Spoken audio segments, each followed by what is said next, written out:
Today, I'm at the Ottawa House-By-the Sea Museum in beautiful Parrsboro, Nova Scotia, and I'm speaking with Jack Boyd, the president. Now, Jack, perhaps you can tell me a little bit about the history of the house, how it became about, and how you became involved and what your position or what you do here. The house is original construction in the late 1700s. Not too long ago, it was privately owned. I became involved because I grew up in the area, lived away for quite some time, and like most small Nova Scotia situations, when I moved home, people wanted me to become involved with the community. So the Ottawa House was the part of the community I became involved with. In terms of the name of the house itself, I mean, is it named for the capital of Canada or is it for an Indigenous tribe? It's named actually for the capital of the country. It at one time was the summer home of Sir Charles Tupper. He was a father of Confederation, one of the people who met in Charlottetown for the original meetings and such. Former Premier of the province of Nova Scotia, and a Prime Minister of Canada. When he was Prime Minister of Canada, he called this the Ottawa House-By-the Sea because this was where he spent his summer months, and he would do a lot of the business of the Prime Minister from this house. Yeah. And as president, what exactly is your job to do here? We have a board of directors, which is, we're actually the Parrsboro Shore Historical Society, so we're responsible for the preservation of the history of the Parrsboro Shore.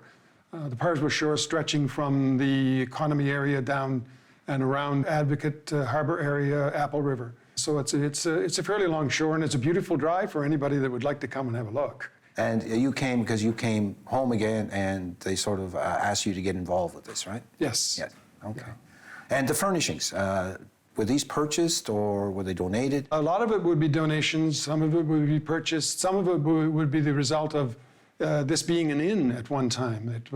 A couple of private owners had it at the time, before it became a museum. And now, is this privately funded donations or is provincial assistance? This is privately funded. We are not a part of the Nova Scotia museums. Sometimes we like to be sure that people understand that. It is very important for us to have fundraisers, but yeah, we support ourselves. And what type of fundraisers would you do? Well, it's a very social organization. So one of the fundraisers, we have a fair strawberry crop here. So we have a strawberry social. Blueberries is a major industry in Cumberland County now. So we'll have a blueberry social. Those types of things. On Canada Day, we have a gathering here, and everybody comes for the flag raising, the singing about Canada, and that kind of stuff. And as a major fundraiser there, we have a cake auction. And that's a lot of fun. Now, these strawberries, are these wild strawberries? Oh, no, these are cultivated strawberries. I love the wild ones. Well, if you had the time to be able to pick enough wild strawberries to hold a strawberry social, I'd like to be there. All you got to do is make one for me. Okay. Well, it is a very impressive house, and Yes. As I was saying, it's remarkable that these group of people have gotten together and managed to preserve it. I'm very fortunate to be the recipient. Over time, people have done an enormous amount of work to bring this place up to what it is now, and it's a great responsibility to have to try to keep it going. Now, I remember I was talking to another gentleman I hope to speak to again, and he was saying that he had one heck of a time because there was a spray coming in from the ocean and it was coming into the walls. Yeah, well, we are right next to the water. Obviously, a lot of the shore is washed away, but yeah, in a real wild storm, there's spray from the ocean that come to the house, yeah. Actually flooded into the house. Well, between that and the rain, yes. Wow. Right? And that's a remarkable story in a way. Yes. Well, Jack, when visitors come here, what can they expect to see? Well, we have a number of different themes in different rooms as we go out, go around the area. Upstairs, there is a representation of course, Sir Charles Tupper's bedroom, as well as his wife's bedroom, a nursery. There's also a marine room upstairs because we are the Parrsboro Shore Historical Society, and sailing ships and the marine is a very important part of our history. There is another room up there. It's supposed to be a schoolroom. And my profession was as a teacher. So I'm a retired teacher. And I've had retired teachers come here, and they come into the room and they have a look around. And it's typical of the one you see. But one of the things that you notice when you go in is that there is a register on the desk. And I can remember being first a teacher, and teachers before me would have had to do the same thing. The register you had to keep track of the attendance of the children, both morning and noon hour. So that's 2 times a day for each kid. You'd have 30 kids, 190 days. At the end of the year, you had to balance that. In other words, all the numbers had to balance. When I first began teaching, if you didn't balance it in June, you didn't get your July check. So those are interesting things. Wow. That perhaps the teachers might be interested in that type of stuff. We have another room which is known as Marie's room, which is just across the hall from here. And there are displays in there, and they are each described as to what is happening. Now, they didn't have a truant officer, did they? I don't know. Would you be worried? Yes, I would. I would be worried. Well, Jack, I want to thank you. It's been very informative, and I'm learning a lot about the Ottawa House. And understand I'm about to talk to Mr. Ed Gilbert. Yes. Who's a historian here, and he can probably fill in a few blanks. Yes, he certainly can. Ed's family is from here. Ed's family has a very long connection to the, not just to the area of Parrsboro, but to this specific area as well. I'm looking forward to it. Okay. Thank you very much.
Now I'm speaking with Ed Gilbert, an historian here at the Ottawa House-By-the-Sea Museum.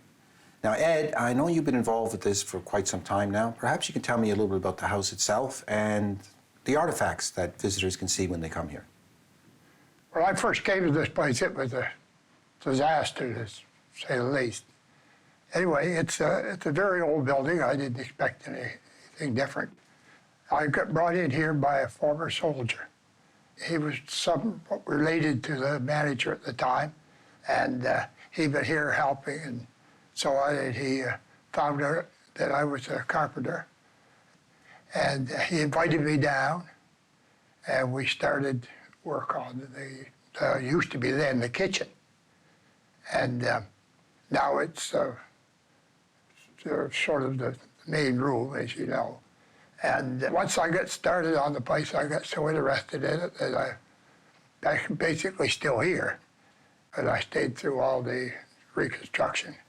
Now, how bad a condition was the house in when you started? Well, the east end of the house had no basement under it at all. It's a dirt floor, about a 3-foot crawl space.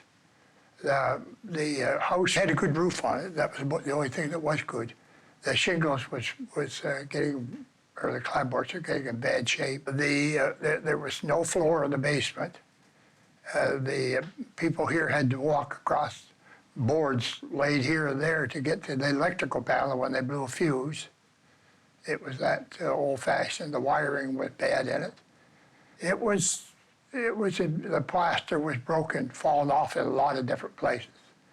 From where the roof had leaked before and the building had never been repaired. They were always short of funds. Now, most of these artifacts were donated, I understand that. Yes. And you're responsible for cataloging them and then, of course, putting them on display. Oh, yes. But, of course, that wasn't my area. I was basically the main carpenter. And later on, when Mr. Connor Byers was a well-known figure here in town. He was a historian. Him and I were good friends. And I had started to do a history of this area for my children. because my great-great-great-grandfather was the first settler here on this shore. So my father was very proud of his relationship with the Crane family, and it sort of finally trickled down to me, and I wanted to write a piece for my children so they would know their heritage. And so that's where I get at the history area of it. And when Billy Conrad Byers passed away, then I sort of fell into the historian here. So it wasn't by accident. It wasn't so, oh, we have Ed as a carpenter. We need a historian. We need a volunteer. You, and you. yeah, I was a volunteer, but I was a very willing volunteer because I sort of fell in love with the place. Yeah, I can understand. It's a beautiful view. Any of these artifacts that you have in this museum speak to you? Like, has a particular personal relationship to you? Well, I've donated a lot of books and stuff because being a sailor and being interested in the sea, mostly what I have donated with books. They have a model ship in here that I hope to repair next winter. But you know, I love them all of these ships, all this marine stuff. It really, you know, it really speaks to me. I was 3.5 years at sea, 5 years in the Navy, and it sort of gets you, you know. Once you're a sailor, you're always a sailor, no matter how old you get. I've heard that. So now it's probably, you know, emotional to you because now, you know, you work here and there's the sea just out there. Yeah, yeah. It has a calling. It really does. You know, but wife and kids have a calling too. So sometimes. Well, you're retired now, so this has become I wouldn't say your hobby, but maybe your passion. Yeah. Well, I haven't been here lately, but I'm not as well as I used to be. I'm 87. And so, you know, the years have taken their toll. But I do come here a lot now, mostly for the meetings. Mr. Mosier looks after the maintenance here now. But they still rely on me as a historian. I must say this is a remarkable place that I'm seeing, and I'm really, you know, seeing all these different exhibits. And you're doing a wonderful job here. And what's more impressive is that you're doing it on a volunteer basis. Yes, I think a lot of us have sort of fallen in love with the place. Really, you know, people here have put in just a tremendous number of hours here, and they've done an awful lot of work here. Well, this was this sort of is a special place for here too, because for one thing, it's the oldest building around. You know, like it was probably built around early 1780s. It has such a great history, and so many people are involved. Well, Ed, I'm looking around this room, and I'm seeing some very impressive artifacts, especially this ship over here to my left. Can you tell me something about that ship? It looks very impressive. Yes, it was one of the bigger schooners that were built here in Parrsboro. They built a lot of them here, I think, up in the hundreds. I know my grandfather actually worked on a ship almost exactly the same as this one. I must say that the workmanship and the craftsmanship that went into that model, it must have taken hours and hours and hours to do this, and the patience required to do it. Well, Ed, this has been very informative and very, very enlightening for me. And now I understand I'm going to speak to someone named Harriet. Yes, Harriet has just put in, unbelievable number of hours much work here. And she has done an awful lot of work here. And she's still working here. Well, Ed, I want to thank you. It's been wonderful, and you do wonderful work, and I hope your summer is a good one.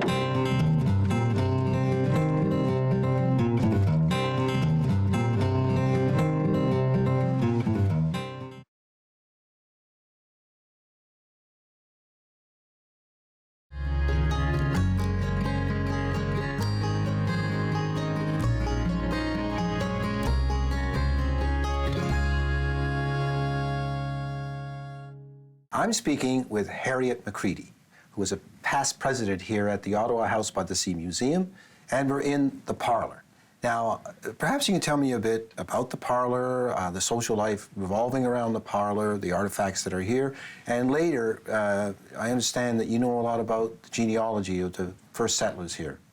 Well, a little. Oh. Well, this area was actually set up to represent the time that Sir Charles Tupper was here. He was an owner of this building, and we wanted to be able to demonstrate what they may have looked like. And we know that he would have entertained here, and then this was the area that they had. So there's a lot of sort of period clothing and other artifacts that are representative of that time period. So, yeah. Yeah, with parlors would be something similar to a French salon, in that they were very, very social. You would have had conversation, I would imagine. I don't know about dancing, but certainly music. There is a room downstairs that we actually referred to as the parlor, and it probably was. And certainly that would be the area where that sort of thing would take place. Of course, this is upstairs, which was more their quiet, their private area. But this is where we're using to demonstrate what that life was like, as best we can.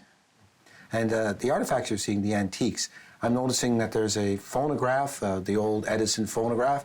Now, it struck me because I actually redid one. I refinished it and everything else in the cylinders. And of course, it still plays, so if you played it, you would almost go back in time to that place. And you're looking at some of the clothing. You know, I am familiar with period clothing, and it looks, to be honest with you, very uncomfortable.